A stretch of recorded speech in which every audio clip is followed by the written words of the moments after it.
உளுந்து சட்னி இட்லிக்கு தோசைக்கெல்லாம் செம டேஸ்ட்டாக இருக்குங்க. சாதத்துக்கும் நல்லாயிருக்கும். என் அன்பு உள்ளங்களுக்கு வணக்கம். இன்றைக்கி நான் உளுந்து சட்னி அரைக்கலான்னு இருக்கிறேங்க. நம்ம கருப்பு உளுந்து எடுத்துக்கிட்டால் பெஸ்ட்டு, அதாவது தோலோடு இருக்கிற உளுந்து எடுத்துக்கிட்டால் ரொம்ப பெஸ்ட்டு தான். அது தீர்ந்து போச்சு இன்றைக்கி எனக்கு. அதனால் இந்த உளுந்து நான் எடுத்துருக்கிறேன். இதை அடிக்கடி செய்வேன். தேவையானது பார்த்திங்கன்னா உளுந்து, இதுமாதிரி உருட்டு உளுந்து, முழு உளுந்து அல்லது கருப்பு உளுந்து, தோல் எடுக்காமல் உளுந்து எது வேணாலும் போட்டுக்கலாம். இது ஒரு 100 கிராம் எடுத்துருக்கிறேன். ஒரு 10 சின்ன வெங்காயம் கட் பண்ணி வச்சுருக்கிறேன். அப்புறம் ஒரு எலுமிச்சம்பழம் அளவு ஒரு புளி, அந்த உள்ளே இருக்கிற தூசு அந்த நாரெல்லாம் எடுத்துகிட்டு வச்சுக்கோங்க. 2 மிளகாய், 1 டீஸ்பூன் ஜீரகம். நீங்கள் காரத்துக்கு தகுந்த மாதிரி மிளகாய் கூட்டி குறைச்சி போட்டுக்குங்க.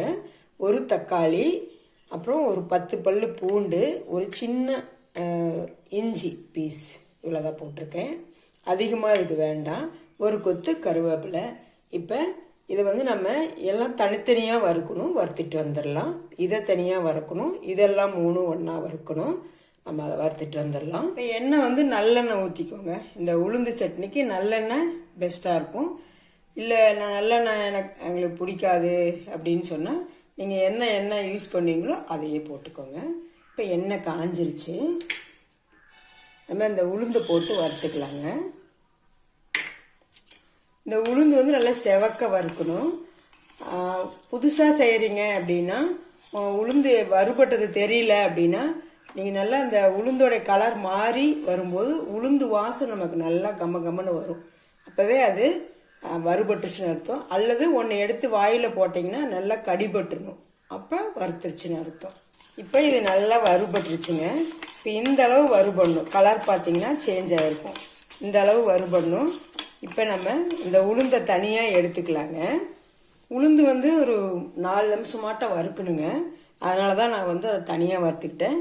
இப்போ மற்ற ஜாமானுக்கெல்லாம் வறுத்துக்கலாம். இப்போ எண்ணெய் கொஞ்சம் ஊற்றிருக்கிற, மறுபடியும் 1 ஸ்பூனுக்காட்ட ஊற்றிருக்கிறேன். மிளகா போட்டுக்கிறேங்க. ஜீரகம் கொஞ்சம் போட்டுக்கலாம். ஜீரகம் மிளகாலாம் பொரிஞ்சிருச்சு. இப்போ பூண்டு இஞ்சி போட்டுக்கலாங்க. இப்போ பூண்டு இஞ்சிலாம் நல்லா இதாகிடுச்சு. இப்போ வெங்காயம் போட்டுக்கலாம். வெங்காயத்தை ஒரு 1 நிமிஷம் வதக்கிக்கலாங்க. இப்போ தக்காளி போட்டுக்கலாங்க. தக்காளி, இந்த புளி, அப்புறம் கருவேப்பிலை இதெல்லாம் போட்டு வதக்கிக்கலாங்க. இது கூட கொஞ்சம் உப்பு போட்டுக்கலாங்க. உப்பு போட்டு நல்லா வதக்கி விட்டுக்கலாம். இந்த அளவுக்கு வதங்கினா போதுங்க. நம்ம நிறுத்திக்கலாம். ஆறுனதுக்கப்புறம் அரைக்கலாம். இப்போ இதெல்லாம் ஆறிக்கிச்சுங்க. நம்ம வதக்குனது எல்லாமே. ஃபஸ்ட் நம்ம உளுந்தை போட்டு நல்லா அரைச்சிட்டு வந்துடலாங்க. ஊற்ற தண்ணி ஊற்றாமே அப்படியே நல்லா அரைச்சிட்டு வந்துடலாம். தண்ணி ஊற்றாமல் இந்த அளவுக்கு பொடியாக அரைச்சிக்கலாங்க. தண்ணி ஊற்றிடாதீங்க, பொடி பண்ணி. அதுக்கப்புறம் தான், ஏன்னா உளுந்து நமக்கு டக்குன்னு அரைப்படாது இல்லைங்களா, தண்ணி ஊற்றிட்டு. அதுக்காக பாருங்க, திரும்ப சொல்கிறேன். தண்ணி ஊற்றாமல் இந்த அளவுக்கு தூள் பண்ணிவிட்டு அதுக்கப்புறம் இதெல்லாம் போட்டு அரைச்சிக்கலாங்க. இந்த தக்காளி வெங்காயம் இதெல்லாம் வதக்கணும் இல்லைங்களா, புளி மிளகாய் எல்லாம் போட்டு கொஞ்சம் தண்ணி ஊற்றி நம்ம அரைச்சிட்டு வந்துடலாங்க. இந்த அளவு அரைச்சிக்கோங்க. ரொம்பவும் டைட்டாக வேண்டாம், ரொம்பவும் லூஸாக வேண்டாம். இந்த அளவுக்கு தண்ணி ஊற்றி அரைச்சிக்கோங்க. இந்த சட்னிக்கு ஒரு தாளிதம் கொடுத்துடலாங்க. எண்ணெய் ஊற்றிருக்கேன், கடுகு போட்டிருக்கிறேன், கருவேப்பிலை, அவ்வளோதாங்க. வேறு எதுவும் தேவையில்லை.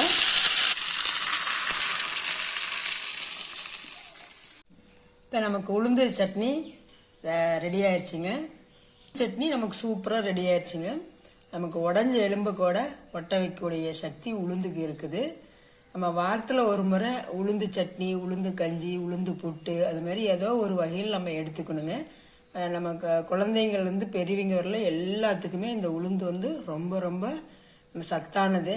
இது ஏதோ ஒரு வகையில் நம்ம எடுத்துக்கணும். நீங்கள் இதே அளவுகளோட இதே மாதிரி நீங்கள் செஞ்சு பார்த்துட்டு எப்படி இருக்குன்னு கமெண்ட் பண்ணுங்கள், சப்போர்ட் பண்ணுங்கள், சப்ஸ்கிரைப் பண்ணுங்கள். தேங்க்யூ.